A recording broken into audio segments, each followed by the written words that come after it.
Es verdad, soy nervioso, terriblemente nervioso. Siempre lo he sido y lo soy.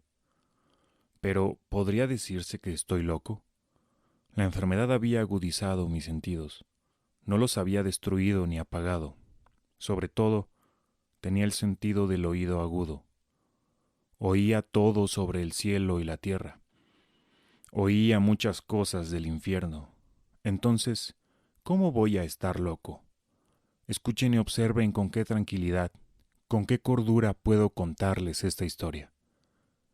Me resulta imposible decir cómo surgió en mi cabeza esa idea por primera vez, pero, una vez concebida, me persiguió día y noche. No perseguía ningún fin, no había pasión. Yo quería mucho al viejo. Nunca me había hecho nada malo, nunca me había insultado, no deseaba su oro. Creo que fue su ojo, sí, eso fue. Tenía un ojo semejante al de un buitre. Era un ojo de un color azul pálido, con una fina película delante. Cada vez que posaba ese ojo en mí, se me enfriaba la sangre. Y así, muy gradualmente, fui decidiendo quitarle la vida al viejo, y quitarme así de encima ese ojo para siempre. Pues bien, así fue. Usted creerá que estoy loco. Los locos no saben nada, pero debería haberme visto.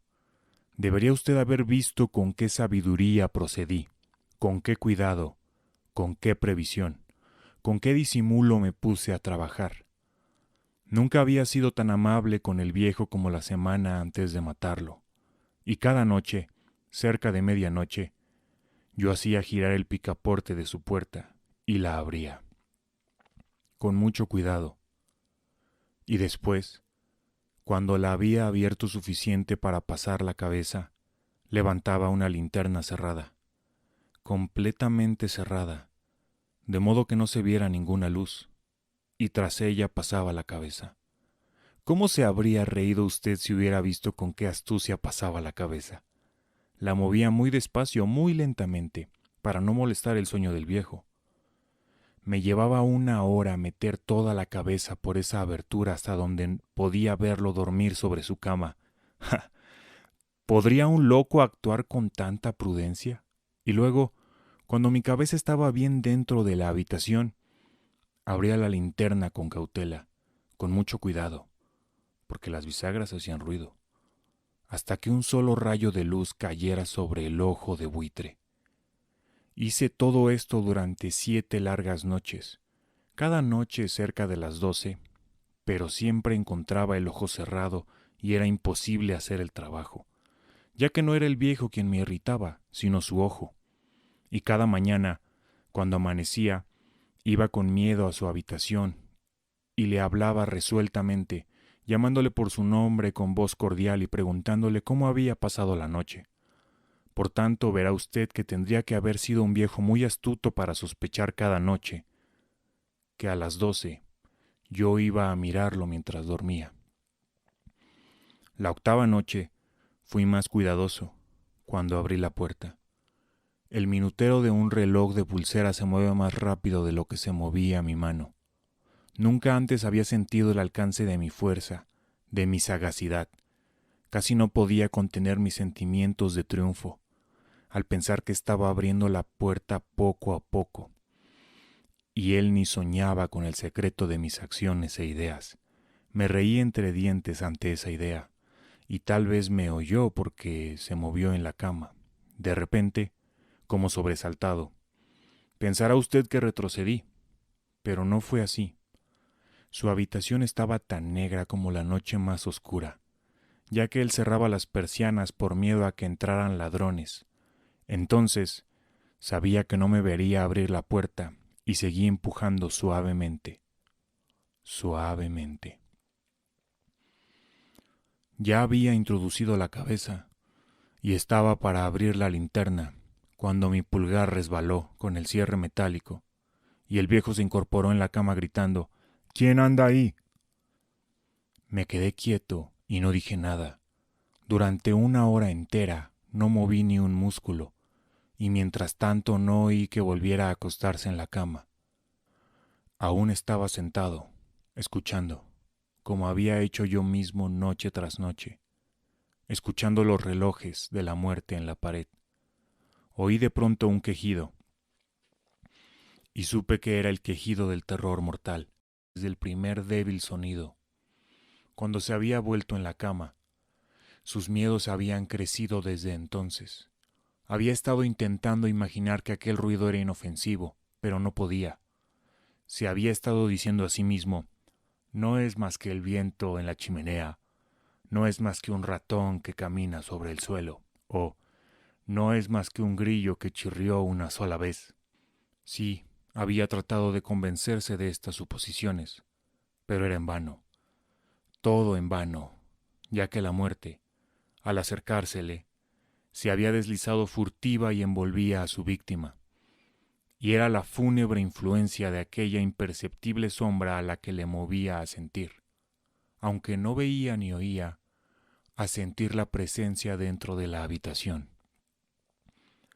Cuando hube esperado mucho tiempo, muy pacientemente, sin oír que se acostara, decidí abrir un poco, muy poco, una ranura en la linterna. Entonces la abrí. No sabe usted con qué suavidad, hasta que por fin, un solo rayo, como el hilo de una telaraña, brotó de la ranura y cayó de lleno sobre el ojo del buitre. Estaba abierto, bien abierto, y me enfurecí mientras lo miraba. Lo veía con total claridad, de un azul apagado, con aquella terrible película que me helaba el alma, pero no podía ver nada de la cara o del cuerpo, ya que había dirigido el rayo, como por instinto, exactamente al punto maldito. ¿No le he dicho que lo que usted cree locura es sólo mayor agudeza de los sentidos? Luego llegó a mis oídos un suave, triste y rápido sonido como el que hace un reloj cuando está envuelto en algodón. Aquel sonido también me era familiar. Era el latido del corazón del viejo. Aumentó mi furia, como el redoblar de un tambor estimula al soldado en batalla. Sin embargo, incluso en ese momento me contuve y seguí callado. Apenas respiraba. Mantuve la linterna inmóvil. Intenté mantener con toda firmeza la luz sobre el ojo. Mientras tanto, el infernal latido del corazón iba en aumento. Crecía cada vez más rápido y más fuerte a cada instante. Los vecinos podrían escuchar el latido del corazón. Al viejo le había llegado la hora. Con un fuerte grito, abrí la linterna y precipité en la habitación. El viejo clamó una vez, solo una vez. Pero durante muchos minutos, el corazón siguió latiendo, con un sonido ahogado. Sin embargo, no me preocupaba, porque el latido no podría oírse a través de la pared. Finalmente, cesó. El viejo estaba muerto. Quité la cama y examiné el cuerpo. Sí, estaba duro, duro como una piedra. Pasé mi mano sobre el corazón y allí la dejé durante unos minutos. No había pulsaciones. Estaba muerto. Su ojo ya no me preocuparía más. Si aún me cree usted loco, no pensará lo mismo cuando describa las sabias precauciones que tomé para esconder el cadáver. La noche avanzaba y trabajé con rapidez, pero en silencio. En primer lugar, descuarticé el cadáver. Le corté la cabeza, los brazos y las piernas. Después levanté 3 planchas del suelo de la habitación y deposité los restos en el hueco. Luego coloqué las tablas con tanta inteligencia y astucia que ningún ojo humano, ni siquiera el suyo, podría haber destacado nada extraño. No había nada que limpiar. No había manchas de ningún tipo, ni siquiera de sangre. Había sido demasiado precavido para eso. Todo estaba recogido. Cuando terminé con estas tareas, eran las 4. Todavía oscuro como medianoche. Al soñar la campanada de la hora golpearon la puerta de la calle. Bajé a abrir muy tranquilo, ya que no habría nada que temer. Entraron oficiales de la policía. Un vecino había oído un grito durante la noche, por lo cual había sospechas de algún atentado. Se había hecho una denuncia en la policía, y ellos, los oficiales, habían sido enviados a registrar el lugar. Sonreí, ya que no había nada que temer. Di la bienvenida a los caballeros, dije que el alarido había sido producido por mí durante un sueño, dije que el viejo estaba afuera, en el campo. Llevé a los visitantes por toda la casa, les dije que registraran bien. Por fin los llevé a su habitación.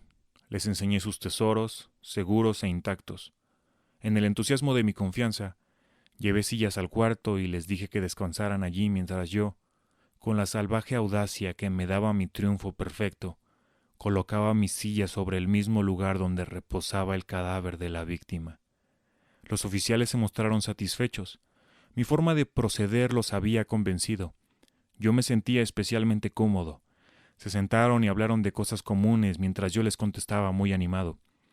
Pero, de repente, empecé a sentir que me ponía pálido y deseé que se fueran. Me dolía la cabeza y me pareció oír un sonido, pero se quedaron sentados y siguieron conversando. El ruido se hizo más claro, cada vez más claro. Hablé más como para olvidarme de esa sensación, pero cada vez se hacía más claro, hasta que por fin me di cuenta de que el ruido no estaba en mis oídos. Sin duda, me había puesto muy pálido, pero hablé con más fluidez y en voz alta. Sin embargo, el ruido aumentaba. ¿Qué hacer? Era un sonido bajo, sordo, rápido, como el sonido de un reloj de pulsera envuelto en algodón. Traté de recuperar el aliento, pero los oficiales no lo oyeron. Hablé más rápido, con más vehemencia, pero el ruido seguía aumentando. Me puse de pie a discutir sobre cosas insignificantes en voz muy alta y con violentos gestos. Caminé de un lado a otro con pasos fuertes, como furioso por las observaciones de aquellos hombres, pero el sonido seguía creciendo. Oh Dios, ¿qué podía hacer yo? Me salía espuma de la rabia, maldije, juré balanceando la silla sobre la cual me había sentado. Raspé con ella las tablas del suelo, pero el ruido aumentaba su tono cada vez más, crecía y era cada vez más fuerte. Y sin embargo los hombres seguían conversando tranquilamente y sonreían. ¿Era posible que no oyeran? Dios Todopoderoso, no, no, claro que oían, y sospechaban, lo sabían, se estaban burlando de mi horror. Esto es lo que pasaba y así lo pienso ahora. Todo era preferible a esta agonía. Cualquier cosa era más soportable que este espanto. Ya no aguantaba más esas hipócritas sonrisas. Sentía que debía gritar o morir. Y entonces otra vez escuchen más fuerte, más fuerte, más fuerte. No finjan más, malditos, grité. Confieso que lo maté. Levanten esas tablas aquí, aquí, donde está latiendo su horrible corazón.